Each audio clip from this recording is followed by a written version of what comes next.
The Diary of a Certified Psychopath. Off the crank. Top up and tap out.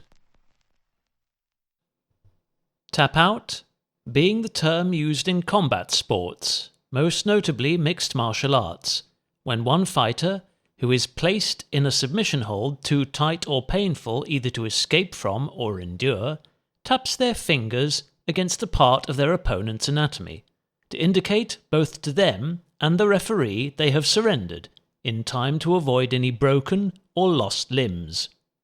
In the context of exercise, especially of the intense and structured strain, I've used it semi-literally, to describe those moments during a workout when one's heart approaches a frequency at which it would rather surrender than continue the burdensome duty of supplying aerated hemoglobin to suffocating limbs, a state that sports science calls oxygen debt.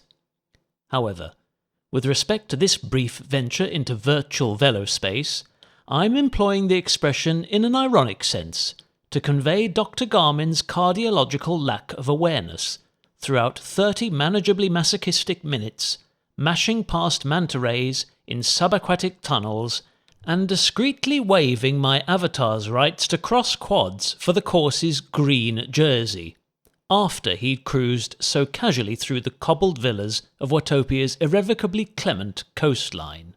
The absence of heartfelt data is, once again, a consequence of Apple's persistent reluctance to include any practical legacy features within their latest and greatest flagship handsets, never mind a soon-to-be honourably retired iPhone SE3.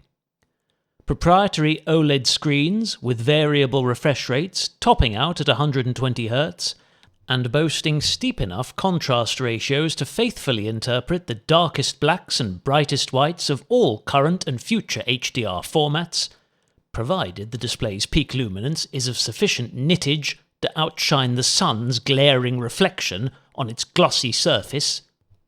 A 48-megapixel telephoto lens, equipped with multiple focal lengths, to further enhance the depth, dimension, and versatility offered by its already pro-quality triple rear camera array. Great.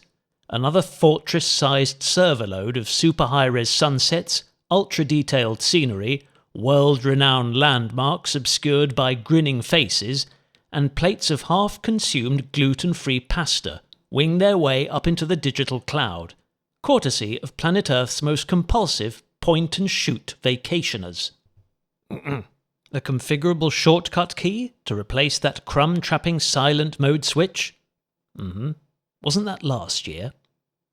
Okay, how about a dedicated camera button for those increasingly common moments when you'll lack the razor-sharp reflexes to snap that flock of swallows from the saddle of your unicycle whilst pedalling over a cattle grid in a gale force wind? Yeah, and have the phone's synthetic image stabilizer's revolutionary sensor shift technology fail to smooth out the extra judder caused by my angry thumb. Perhaps Apple's 18th generation of communication machinations will, at long last, introduce integrated Ant Plus aerials, so that any customers who might happen to still own a near decade-old Garmin Fenix 3 can have the ability to pair its built-in HRM with Strava's new look app and send data in the same fashion as it does via Bluetooth when synchronizing recorded activity files with its paired smartphone for uploading to Garmin Connect and receiving all of its texted notifications. Or is this misguided loyalist living in iCloud cuckoo land?